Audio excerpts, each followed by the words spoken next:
ربك يبسط الرزق لمن يشاء.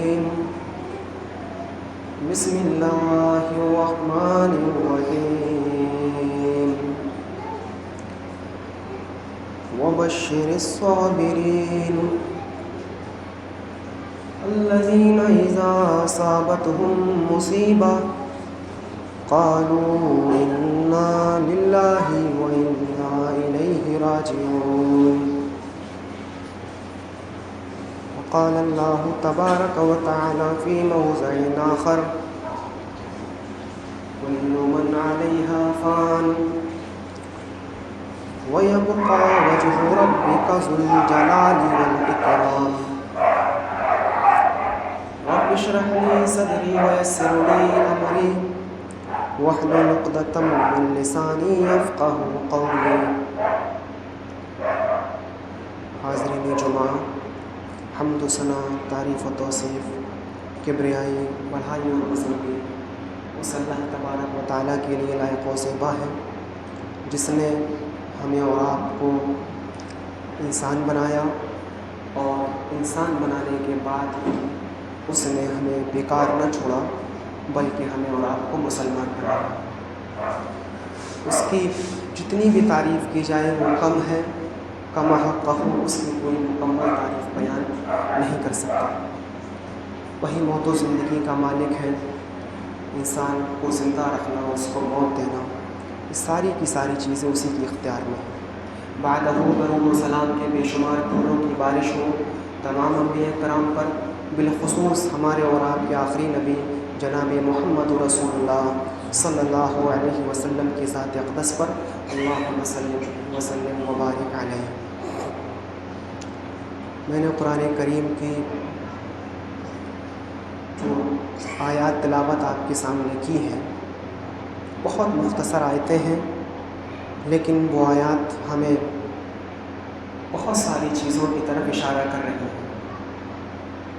ویسے تو پورا کا پورا قرآن ہی، اس کی ہر ایک آیت انسان کو میسیج دیتی ہے، پیغام دیتی ہے، لیکن کچھ آیتیں ایسی ہوتی ہیں جو بہت زیادہ معنی خیز ہوتی ہیں۔ اس موقع پر، اس کنڈیشن میں ہمارے لیے بھی کسی موضوع کا انتخاب کرنا اور پھر اس موضوع کے انتخاب کرنے کے بعد اس پر بولنا، اس پر تبصرہ کرنا اس وقت ہمارے لیے آسان نہیں ہے، کیونکہ آپ سب جانتے ہیں جو کنڈیشن اور جو حالات اس وقت ہمارے ساتھ ہیں۔ ہم تو یہ سوچ رہے تھے کہ آج کا خطبہ نہ دیں، لیکن پھر سوچا کہ دینا تو ہے ہی، اسی لیے آج ہی کچھ باتیں آپ کے سامنے کی جائیں۔ اور اسی تعلق سے قرآن کریم کی مختصر دو آیتیں میں نے آپ کے سامنے پڑھی ہیں۔ موت و زندگی کسی کے بھی اختیار میں نہیں ہے، چاہے وہ دنیا کا کتنا ہی بڑا شخص ہو، کتنا ہی عہدے والا ہو، ڈاکٹر ہو، انجینئر ہو، مولوی ہو، حافظ ہو، کوئی بھی۔ یہ زندگی کی گاڑی، اس کا کنٹرول صرف اللہ تعالیٰ کے ہاتھ میں ہے۔ انسان کہہ دیتا ہے کہ ہم ایسا نہیں کر سکے، یا ایسا ہو گیا تو اس وجہ سے ایسا ہوا، یہ ساری کی ساری چیزیں غلط ہیں۔ سنڈے کے دن صبح تقریباً 4 اور 5 کے ٹائم ہمارے یہاں بھی ایک بچہ پیدا ہوا تھا، اور تھوڑی ہی دیر کے بعد تقریباً آدھا گھنٹہ یا پون گھنٹہ اس دوران اس کا انتقال ہوا، اور اس کے بعد اس ٹاپک پر، کیونکہ کوئی اور موضوع مجھے مناسب بھی نہیں لگ رہا تھا آج کے دن کے لیے، اسی لیے میں نے قرآن کریم کی وہی آیتیں آپ کے سامنے تلاوت کی۔ بہت سارے معاملات انسان کے ساتھ پیش آتے ہیں، اور ان معاملات جب وہ آ جاتے ہیں تو پھر یہ باتیں ہوتی ہیں اور یہ کہا جاتا ہے کہ کاش ہم نے ایسا کر لیا ہوتا، اگر ہم نے ایسا کیا ہوتا تو ایسا نہیں ہوتا، ہم نے اس کو فون کر لیا ہوتا تو کچھ مشورے ہمیں مل جاتے تو آج یہ حادثہ ہمارے یہاں پیش نہ آتا۔ یہ ساری کی ساری باتیں کرنا یہ شرک ہے۔ شرک کیوں؟ کیونکہ یہ موت و زندگی اللہ کے علاوہ کسی اور کے ہاتھ میں ہے ہی نہیں، اور بہت ہی صاف اور بہت ہی واضح لفظوں میں اللہ تبارک و تعالیٰ نے اس چیز کو قرآن کریم کے اندر مختلف جگہوں پر بیان کر دیا. کل نفس ذائقۃ الموت، ہر انسان کو موت کا ذائقہ چکھنا ہے، ہر انسان کو موت آنی ہے، چاہے وہ چھوٹا ہو یا بڑا، بزرگ ہو یا جوان، چھوٹا سا بچہ ہی کیوں نہ ہو. لیکن اگر اس کی زندگی اللہ تعالیٰ نے لکھی نہیں ہے تو حالات پھر ویسے بن جاتے ہیں، کنڈیشن انسان کے سامنے پھر ویسی آ جاتی ہیں، کیونکہ اس کی زندگی اتنی ہی تھی، 15-20 منٹ، 1 گھنٹہ، 1 دن، 2 دن یا 3 دن، 4 دن، اس سے زیادہ کی اگر زندگی نہیں تھی تو پھر اس کی موت اگر واقع ہونا ہے تو پھر کوئی بھی دنیا کی طاقت اس کو روک نہیں سکتی ہے. کل من علیہا فان، اس دنیا میں جتنی بھی چیزیں تم دیکھ رہے ہو، جتنی بھی حالات تمہارے سامنے، جتنی بھی چیزیں تمہارے سامنے، ساری کی ساری چیزوں کو فنا ہونا ہے. ان ساری کی ساری چیزوں کو ایک نہ ایک دن مٹنا ہے، ختم ہونا ہے.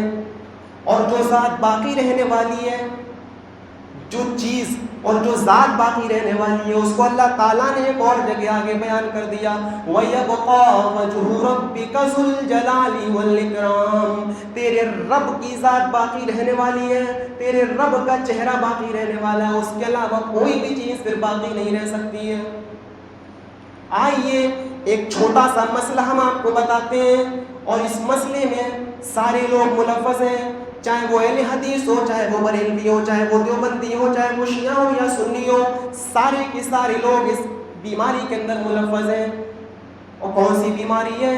جب بھی انسان کے پاس کوئی پریشانی، کوئی حادثہ یا کوئی ایسی چیز پیش آتی ہے تو ہم لوگ فوراً کہنا شروع کر دیتے ہیں، رشتہ دار کہنا شروع کر دیتے ہیں، اہل قریے اور گاؤں کے قبیلے کے محلے والے، گھر والے کہنا شروع کر دیتے ہیں کہ تم نے ایسا کیوں نہیں کیا، اگر تم ایسا کر لیتے تو یہ تمہارے ساتھ معاملہ پیش نہ آتا، اگر تم اس ڈاکٹر کے چلے جاتے تو یہ چیز تمہارے سامنے نہ آتی. میرے بھائیوں، یہ ساری کی ساری باتیں کرنا شرک ہے.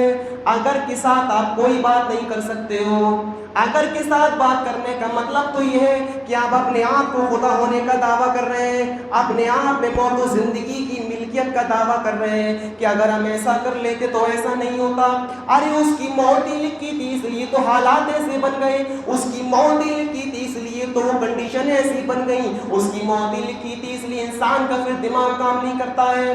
بہت ساری چیزیں اس کی آنکھوں کے سامنے ہوتی ہیں، لیکن دماغ کو اللہ تعالیٰ اس چیز کو دکھانے سے اور سمجھنے سے ناقص کر دیتا ہے، کیونکہ یہ حالات لکھی ہوئی تھے، تقدیر میں لکھا ہوا تھا، قسمت میں لکھا ہوا تھا. اور انسان کے پیدا ہونے سے تقریباً 50,000 سال پہلے اس کی زندگی، اس کی موت، اس کی روزی، اس کی روٹی، یہ ساری کی ساری چیزیں لکھ دی جاتی ہیں. یہ زندگی میں آ کر کتنا زندہ رہے گا تو کھائے گا کتنا، کمائے گا کتنا ہے، موت کہاں پر آئے گی، کیسے آئے گی، کس بیماری سے آئے گی، یہ ساری کی ساری چیزیں انسان کی لکھ دی جاتی ہیں. اب دنیا میں آنے کے بعد اگر اس کا انتقال ہو جائے یا 10-20 سال کے بعد انتقال ہو جائے تو لوگ جب یہ کہنا شروع کرتے ہیں کہ ایسا تم نے کیوں نہیں کیا، اس کا مطلب یہ کہ وہ تقدیر کا انکار کر رہے ہیں، تقدیر کو جھٹلا رہے ہیں، تقدیر میں ہیر پھیر کر رہے ہیں. کیونکہ اللہ کے نبی کا فرمان ہے، جو تقدیر کے معاملے میں بحث کرے، جو تقدیر کا انکار کرے اور تقدیر کو جھٹلانے کی کوشش کرے، مسخن ایسے لوگوں کو خسفن زمین میں دھسا دیا جائے گا، ایسے لوگوں کو زمین میں دھسا دیا جائے گا اور ان کی شکلوں کو بدل دیا جائے گا، یعنی ان کی عقل کو ختم کر دیا جائے گا اور چوپایوں جیسی ان کی حالات اور ان کی کنڈیشن بن جائے گی. کس کی؟ تقدیر کا انکار کرنے والے کی، تقدیر کو جھٹلانے والے کی اور تقدیر کے معاملے میں بحث کرنے والے کی. اگر آپ یہ کہہ رہے ہیں کہ تم نے ایسا کیوں نہیں کیا، اگر تم ایسا کرتے تو شاید ایسا نہ ہوتا، اس کا مطلب یہ کہ آپ تقدیر کے معاملے میں بحث و مباحثے سے کام لے رہے ہیں، تقدیر کا انکار کرنے کی کوشش کر رہے ہیں، کیونکہ یہ حالات تو ہونا تھے آپ کے ساتھ.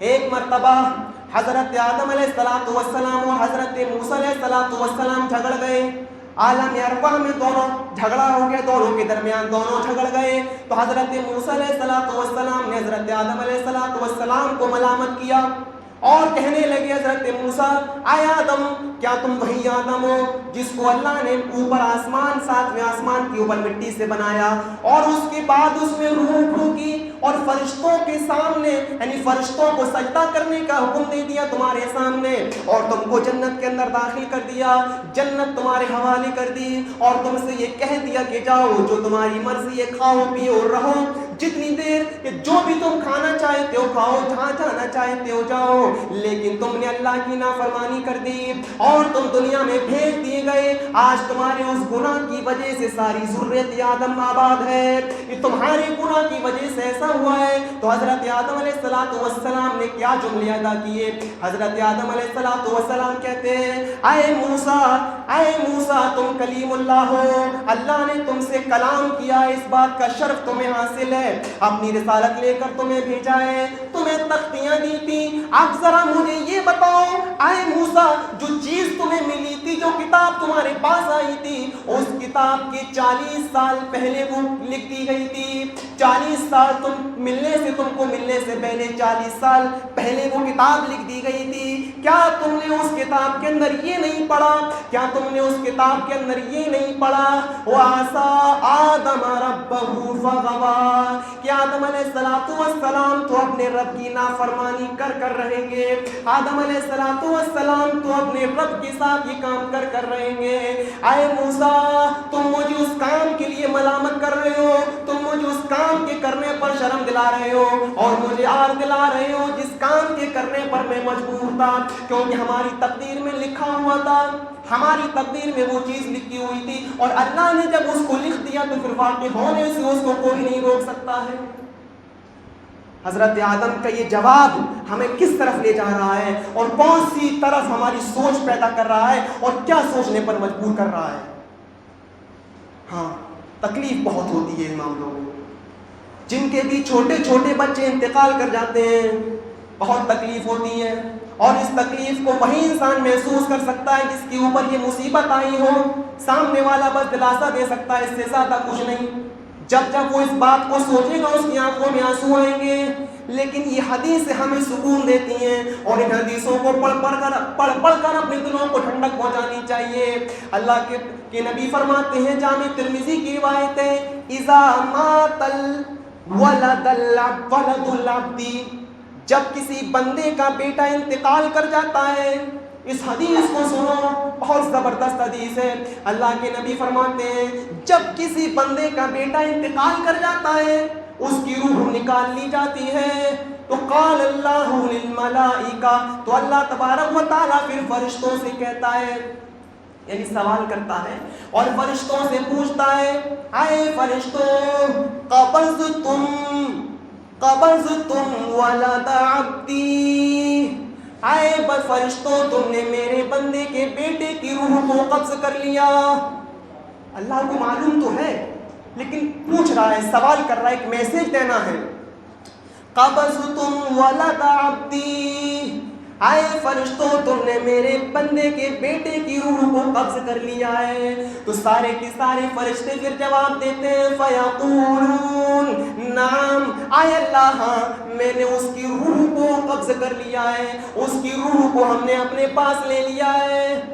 اس کے بعد پھر دوسرا سوال اللہ تعالیٰ فرشتوں سے کرتا ہے، اے فرشتوں قبضتم ثمرۃ فؤادہ، اے فرشتوں تم نے میرے بندے کے دل کے ٹکڑے کو لے لیا ہے، اس کی روح کو تم نے قبض کر لیا ہے، میرے بندے کے دل کے پھول کو تم نے کھینچ لیا ہے، اس کی روح کو نکال لیا ہے۔ تو فرشتے کہتے ہیں، ہاں اے اللہ میں نے تیرے بندے کے دل کے ٹکڑے کو، اس کے جگر کے ٹکڑے کو میں نے اس کی روح کو نکال لیا ہے۔ پھر ایک اور سوال ہوتا ہے، ماذا قال عبدی، اے فرشتوں جس وقت تم نے میرے بندے کے بیٹے کی روح کو کھینچا، جس وقت تم نے میرے بندے کے بیٹے کی روح کو قبض کیا، تو اے فرشتوں میرے بندے نے کیا کہا؟ میرے بندے نے کیا کہا؟ نوح اور ماتم کی طرف اشارہ ہے، یعنی جب تم نے میرے بندے کی بیٹے کی روح کو قبض کیا تو اس کی زبان سے کیا نکلا؟ تو سارے کے سارے فرشتے جواب دیتے ہیں، حمیدک، وَاسْتَرْجَعَ إِلَٰهَ الْعَالَمِينَ، تیرے بندے نے تیری حمد بیان کی. وَاسْتَرْجَعَ، اور اس کی زبان سے صرف اتنا جملہ نکلا، اِنَّا لِلَّهِ وَإِنَّا إِلَيْهِ راجعون، ہم سب تیری امانت ہیں اور ہم سب کو تیری طرف لوٹ کر جانا ہے، ہم سب کو تیری طرف جانا ہے. آئے اللہ تیرے بندے نے یہ دعا پڑھی، کوئی نوحہ نہیں کیا، کوئی ماتم نہیں کیا، کوئی گریبان چاک نہیں کیا، اپنے گالوں پر تھپڑ نہیں مارے، اپنے چہروں پر تھپڑ نہیں مارے، اس نے اپنے بالوں کو بھی نہیں نوچا، اپنے گریبانوں کو بھی چاک نہیں کیا، اس نے صرف اتنا کہا ہے اِنَّا لِلَّهِ وَإِنَّا إِلَيْهِ راجعون. اس کے علاوہ تیرے بندے نے اپنی زبان سے کچھ نہیں نکالا. تو اللہ تعالیٰ فرشتوں کو پھر حکم دیتا ہے، آئے فرشتوں جاؤ میرے بندے کے لیے جنت میں گھر بناؤ، جاؤ میرے بندے کے لیے جنت میں گھر بناؤ. وَسَمُّوهُ بَيْتَ الْحَمْدِ، اور اس گھر کا نام رکھ دو بیت الحمد، کیونکہ میرے بندے نے کوئی نوحہ نہیں کیا، کوئی ماتم نہیں کیا، اس نے اپنے بچے کے انتقال پر صرف اِنَّا لِلَّهِ پڑھا. جاؤ اے فرشتوں میرے بندے کے لیے جنت میں گھر بناؤ. یہ کوئی معمولی اجر نہیں ہے، لیکن یہ اجر پانا اور اس فضیلت کو حاصل کرنا بھی آسان نہیں ہے. بہت مشکل کام ہوتا ہے اپنے بچے کے انتقال پر صبر کرنا اور اپنی زبان سے کچھ نہ نکالنا، صرف اِنَّا لِلَّهِ پڑھنا، یہ آسان کام نہیں ہے. لیکن ہمیں تو نصیحتیں یہاں سے ملتی ہیں، ہمیں تو اپنے دل کو سکون یہاں سے ملتا ہے. نبی اکرم کی حدیثوں کو جب پڑھتے ہیں اور نبی اکرم کی زندگی کا مطالعہ کرنا شروع کرتے ہیں تب ہمیں دل کو ٹھنڈک ملتی ہے اور سکون ملتا ہے. کیونکہ اللہ کے نبی کا بھی اپنا بیٹا جو 18 مہینے کی عمر پا کر فوت ہو جاتا ہے، 18 مہینے کی عمر پا کر فوت ہو جاتا ہے، تقریباً 1.5 سال کا وہ بچہ، ماریہ قبطیہ خبر بھیجتی ہے، آئے اللہ کے نبی آج یہ آپ کا بچہ جاکنی کے عالم میں ہے، اس کی روح نکلنے والی ہے، ایک مرتبہ آئیے اور اپنے بچے کو اپنی گود میں لے لیجئے.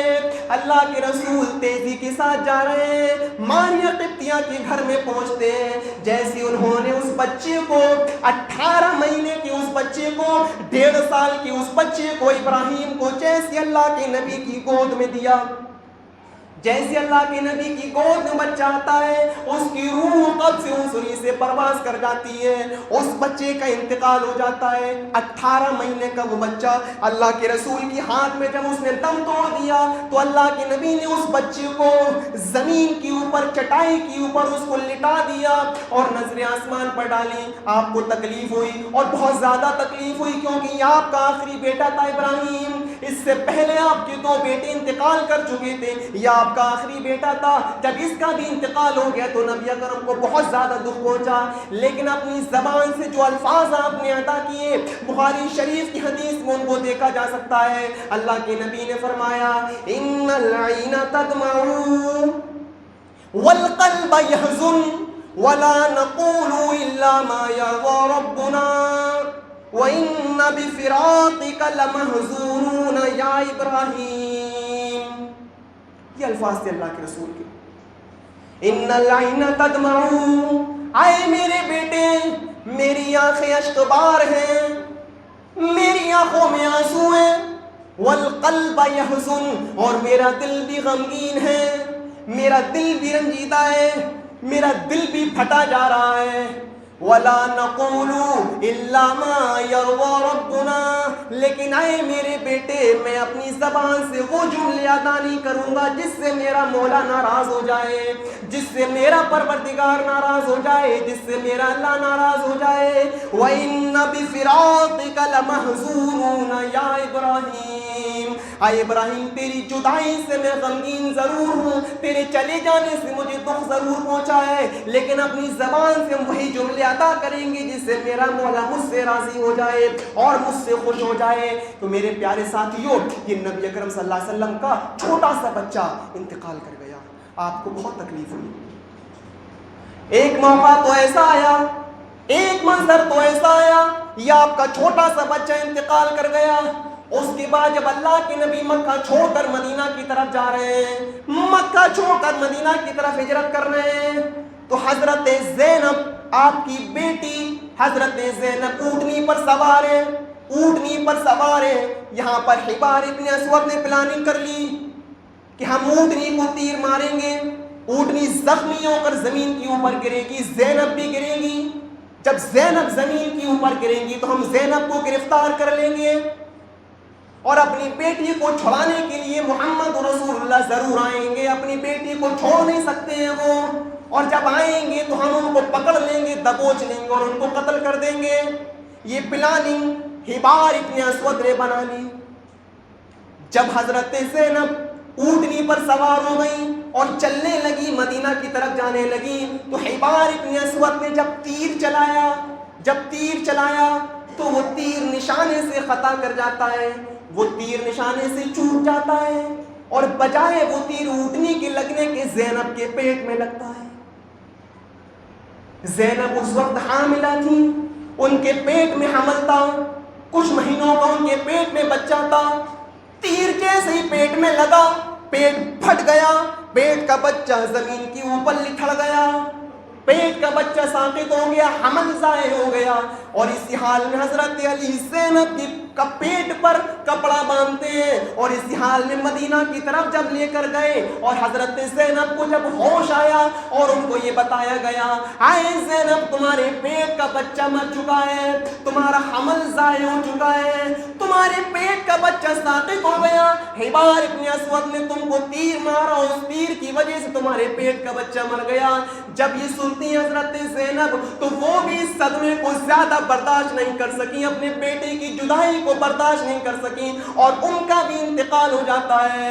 حضرت زینب اپنے ابو کے محمد رسول اللہ کے ہاتھوں میں دم توڑتی ہیں. اللہ کے رسول اپنی بیٹی کو جب دفن کر دیتے ہیں اور دفن کرنے کے بعد جب مٹی دینا شروع کرتے ہیں تو آپ کی آنکھوں سے آنسو نکل رہے تھے اور وہ قبر پر قبر کی مٹی پر گرتے جاتے تھے اور مٹی گیلی ہوتی جاتی تھی. صحابہ اکرام پوچھنے لگے، اے اللہ کے نبی آپ کیوں رو رہے ہیں؟ آپ نے تو رونے سے منع کیا ہے، پھر آپ کی آنکھوں میں آنسو کیسے نکل رہے ہیں؟ تو اللہ کے نبی فرماتے ہیں، اے میرے صحابیوں، یہ تو فرد محبت کے آنسو ہیں جو اللہ نے ہر باپ کے دل میں ڈالی ہے، اس کی اولاد کی محبت جو اللہ نے ہر باپ کے دل میں ڈالی ہے، یہ اسی محبت کے آنسو ہیں. اے میرے صحابہ، میں نے رونے سے منع نہیں کیا، میں نے تو ماتم کرنے سے منع کیا، میں نے تو نوحہ کرنے سے منع کیا ہے، لیکن آنسوؤں کا جانا تو یہ تو فرد محبت کا صلہ ہوتا ہے، یہ تو ہر باپ کے دل میں اس کے بچے کی محبت ہوتی ہے، اس وجہ سے آتے ہیں.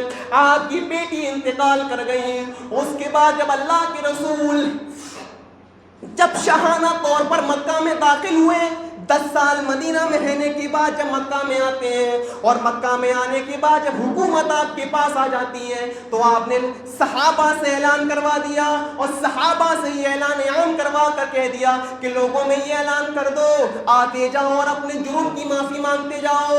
جتنے مکہ والے ہم سب کو معاف کرنے کے لیے تیار ہیں، ہمارے پاس آؤ، اپنا جرم بتاؤ اور اپنا جرم بتا کر معافی لیتے جاؤ، ہم تم سب کو معاف کرنے کے لیے تیار ہیں. اللہ کے رسول ایک طرف بیٹھ جاتے ہیں اور سارے مکہ کے لوگ آپ کے پاس معافی مانگنے کے لیے آنے لگتے ہیں. ایک آتا ہے اپنا جرم بتاتا ہے، آپ کہتے ہیں جاؤ تم کو میں نے معاف کیا. دوسرا آیا، اس نے کہا جاؤ میں نے تم کو معاف کیا. اسی لائن میں حبار ابن اسود بھی کھڑا ہوا تھا. حبار ابن اسود بھی کھڑا ہوا تھا. وہ اللہ کے نبی کے پاس آتا ہے اور کہتا ہے اے محمد رسول اللہ مجھے معاف کر دیجئے. اللہ کے نبی کہتے ہیں تم کون ہو؟ کہا میں حبار ہوں. کہا کون حبار؟ 10 سال کا عرصہ ایسا گزر گیا کہ آپ کو اپنی بیٹی کا قاتل بھی یاد نہیں. کہا جرم بتاؤ، تم نے کیا جرم کیا تھا؟ وہ کہنے لگتا ہے حبار اے اللہ کے رسول جرم بہت بڑا ہے. کہا بتاؤ تو. جب میں نے کہہ دیا ہے کہ میں معاف کر دوں گا تو تم بتانے میں کیوں ہچکچا رہے ہو؟ بتاؤ. جب تک بتاؤ گے نہیں میں معاف نہیں کروں گا. اب حبار ابن اسود نے اپنا جرم بتایا اور کہنے لگتا ہے اے اللہ کے رسول میں آپ کی بیٹی کا قاتل ہوں، میں نے زینب کو تیر مارا تھا. اللہ کے رسول اپنی جگہ پر بیٹھے ہوئے تھے، کھڑے ہو جاتے ہیں. آپ کی آنکھوں میں دوبارہ آنسو آ جاتے ہیں اور کہنے لگتے ہیں اے حبار میں 13 سال مکہ میں رہا, 10 سال میں مدینہ میں رہا, میری 23 سالہ یہ زندگی جتنی بھی گزری, ان 23 سالہ زندگی میں مجھ کو جتنی تکلیف پہنچی, مجھ کو جتنا درد پہنچا, جتنی مصیبتیں میری اوپر آئیں, اگر وہ ساری کی ساری مصیبتیں ترازو کے ایک پلڑے پر رکھ دی جائیں, اور اس ایک دن کی مصیبت جب تو نے میری بیٹی کو تیر مارا تھا اور میری بیٹی میرے ہاتھوں میں جب انتقال کری تھی, اس ایک دن کی تکلیف ترازو کی دوسرے پلڑے میں رکھ دی جائے تو اے حبار وہ 23 سالہ زندگی کی تکلیفوں کا پلڑا اٹھ جائے گا, اور میری اس ایک دن کی تکلیف جب میری بیٹی میرے ہاتھوں میں انتقال کر گئی تھی, اس ایک دن کی تکلیف کا پلڑا جھک جائے گا. لیکن اے حبار تو میرے پاس آیا ہے, جا اے حبار جا, میں نے تجھے بھی معاف کر دیا, میری بیٹی کے قاتل جا, میں نے تجھے بھی معاف کر دیا, لیکن آئندہ میرے سامنے نہ آنا, جب تک تو میرے سامنے آئے گا مجھے میری بیٹی کی لاش یاد آ جائے گی. اے حبار جا, تجھ کو میں نے معاف کر دیا, تجھ کو میں نے نظر انداز کر دیا. اے صحابیوں, یہ زینب میری وہ بیٹی تھی جو میرے دین کے لیے بہت مارے کھائی ہے, اس کے چہروں پر تھپڑ بھی مارے گئے, اس کے بالوں کو بھی نوچا گیا, اور آخر میں یہ میری بیٹی میرے لیے میری دین کے لیے شہید بھی کر دی گئی. یہ میری وہ بیٹی تھی. آپ کو غم پہنچا, دکھ پہنچا, پریشانی پہنچی, اور ایک منظر تو ایسا تھا, جنگ بدر کی خوشی, تمام واقعات آپ نے سنے ہیں.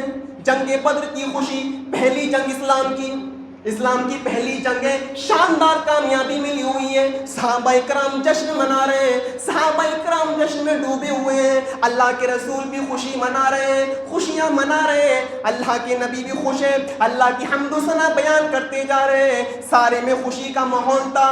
این اسی موقع پر, اسی وقت جس دن جنگ بدر کی کامیابی ملی ہوئی ہے, سارے صحابہ خوش ہیں. این اسی موقع پر, اسی وقت, اسی خوشی کے موقع پر ایک قاصد دوڑتا ہوا آتا ہے اور اللہ کے نبی کے کان میں آ کر کہتا ہے اے اللہ کے رسول, آپ کی بیٹی عثمان غنی کی بیوی رقیہ کا انتقال ہو گیا ہے, وہ اللہ کو پیاری ہو گئی ہے.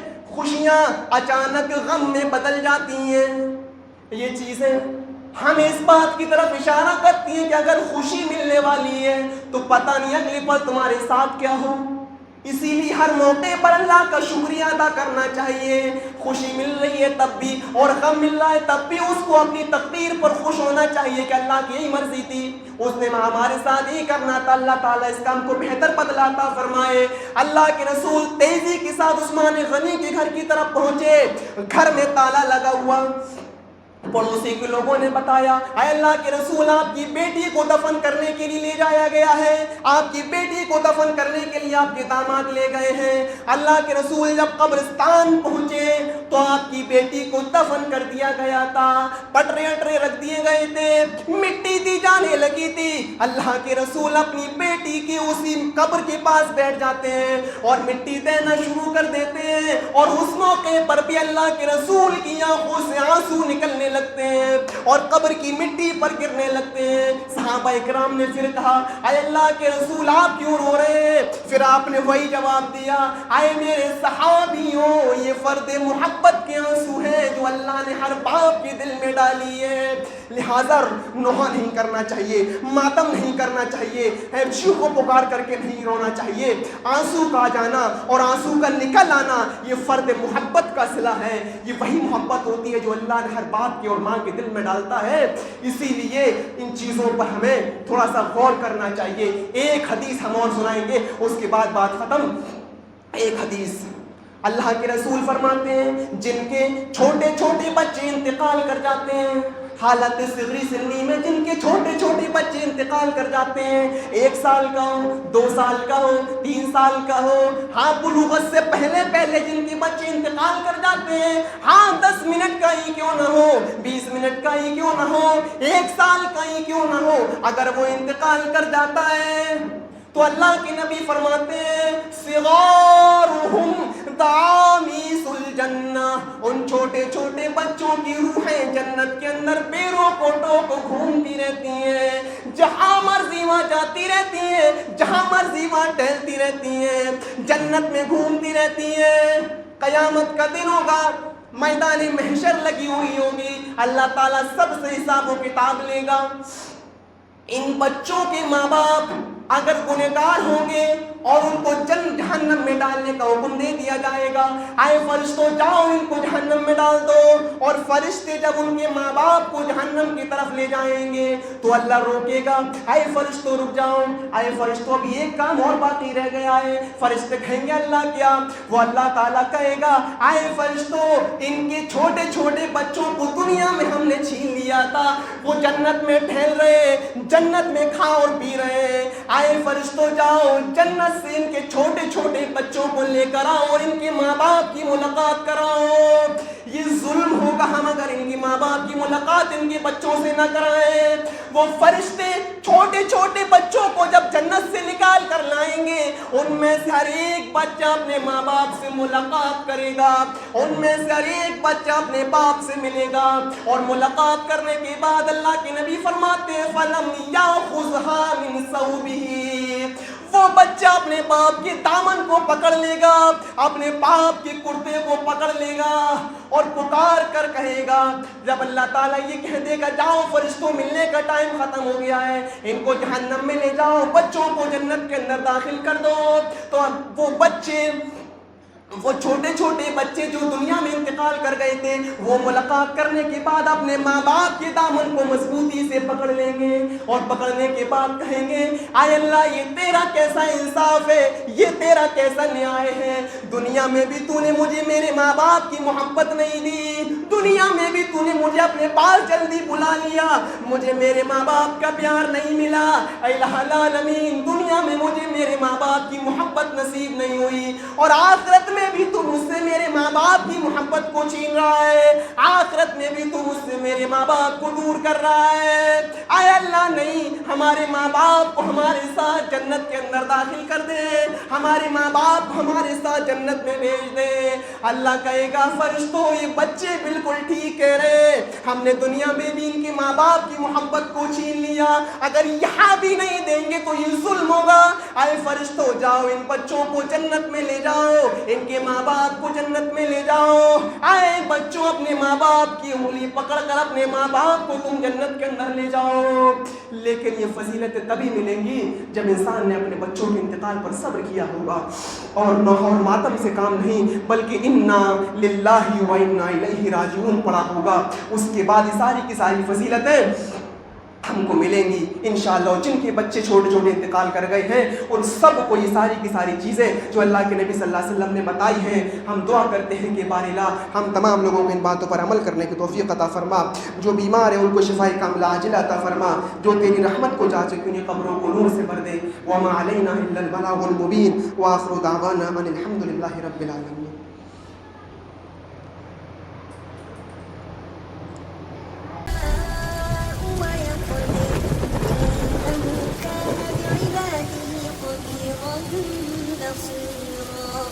ولا تقتلوا أولادكم خشية